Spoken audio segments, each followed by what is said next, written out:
Detenidas 5 personas en Pamplona por agresión sexual por tocamientos en las primeras horas de los Sanfermines. También se investigan varias agresiones sexuales en el Casco Viejo. Varios colectivos han convocado manifestaciones y el Ayuntamiento ha rechazado y condenado rotundamente estos hechos.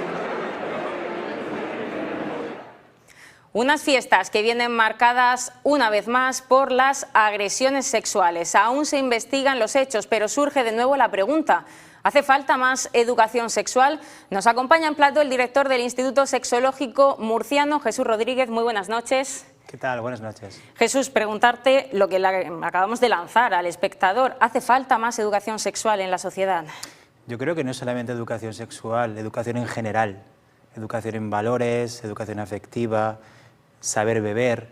Muchas veces aislamos la educación sexual como un factor mágico, protector, que va a hacer que todo esto no suceda, pero aquí detrás de este tipo de conducta está el alcohol, la falta de empatía, la educación familiar, la falta de educación en valores. Es un conjunto que al final acaba desembocando en estos hechos lamentables. Entonces, Jesús, ¿podemos decir que es el verano el mejor momento, tal vez uno de los mejores momentos del año para enseñar precisamente esos valores o educar?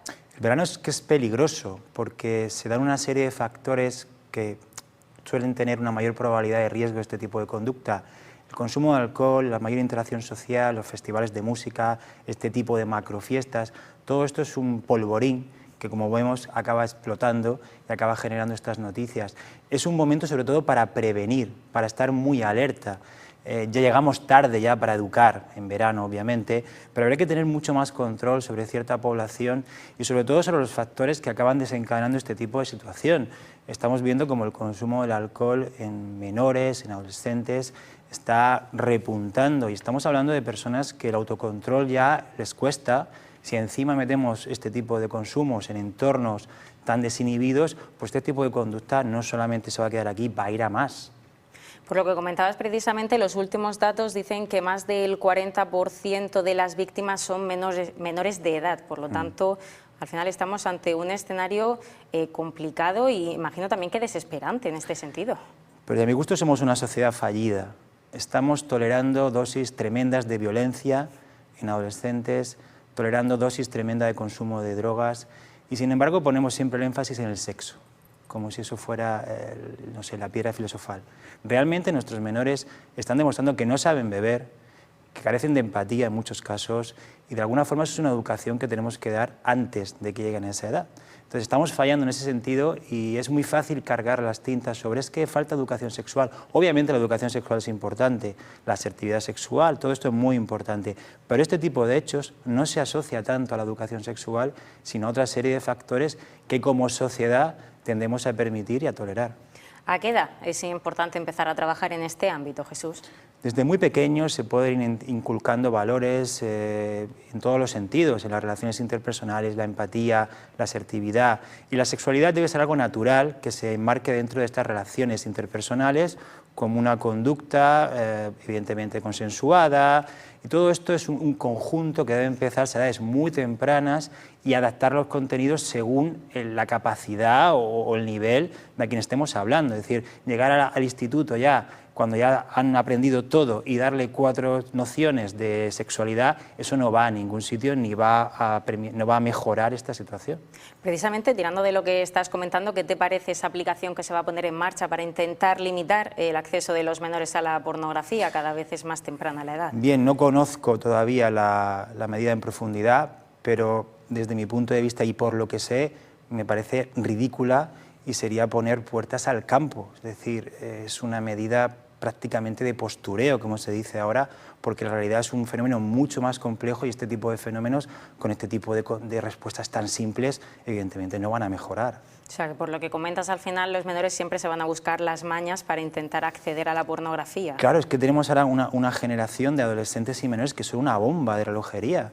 Y en cuanto se dan una serie de factores, alcohol, desinhibición, contextos, las dinámicas de grupo, pues se ven este tipo de conductas. No es un fenómeno simple, es un fenómeno complejo que atañe a toda la sociedad y no es la sexualidad el factor determinante, es son otros muchos factores que estamos descuidando y que no ponemos el énfasis en ellos. ¿Cómo trabajáis vosotros en consulta? No sé si llegan precisamente padres hablando de este tema. adultos también que a lo mejor quieren por ahí buscar salidas para intentar, pues bueno. Bien, hay personas que su capacidad de autocontrol es muy limitada y ese tipo de persona pues al final sí que acaba teniendo una serie de conductas que suelen venir al centro, generalmente por un mandato judicial, en programas de alguna forma para rehabilitarse, para reducir el riesgo de recaídas, pero la realidad es que este tipo de personas no es consciente de lo que le sucede, entonces no acuden al instituto por este motivo. Si atendemos a víctimas, las víctimas pues depende, no por sufrir una agresión sexual quiere decir que vas a tener un problema, hay personas que lo pueden integrar, tienen mucha resiliencia y otras que sí, vemos estrés postraumático, problemas en la edad adulta de disfunciones sexuales, es decir, sí que atendemos mucho a la víctima, pero el agresor, ya digo que es un conjunto de factores y que la realidad es que si intentamos abordarlos o afrontarlos en la adolescencia o más tarde, llegamos muy tarde.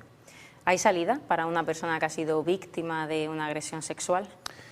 Es difícil hacer una predicción porque cada persona es un mundo. Ya digo, hay víctimas que han sufrido una agresión sexual y que pueden seguir con normalidad y lo asumen, y personas que ante una agresión sexual van a tener secuelas de por vida. Quizás estas secuelas pueden variar en intensidad, depende del momento, pero sí que pueden condicionar mucho tu vida sexual y tu vida afectiva. Jesús, ya para terminar te quiero preguntar, no sé cómo ves el escenario de cara a un futuro, ya no te hablo ni siquiera del presente, sino de un futuro medianamente cercano en el trabajo de los jóvenes, en estas fiestas como por ejemplo estos Sanfermines en Pamplona, pero bueno, no hace falta irse lejos, también en fiestas aquí en la región y en otras comunidades autónomas vemos que las agresiones sexuales están a la orden del día. Imagino que es un trabajo complicado, pero no imposible. Me gustaría ser optimista, pero la realidad es que creo que estamos entre la punta de un iceberg y que cada vez vamos a ver más y va a ser más frecuente, y es un hecho que tenemos que acostumbrarnos porque hemos criado una generación que, bueno, vamos a ver que esto aumenta. Ojalá no sea así, creo que se deben tomar medidas, pero por comité de expertos, en la base, y no una aplicación para evitar que la gente consume porno, porque el porno es que no tiene nada que ver con esta cuestión. Pues Jesús Rodríguez, director del Instituto Sexológico Murciano, muchísimas gracias por haber estado aquí en plató en las Noticias de la Noche, por intentar aclararnos un poco más de este escenario que estamos viviendo hoy en día. Muchas gracias, Jesús. Gracias a vosotros. Gracias. Adiós.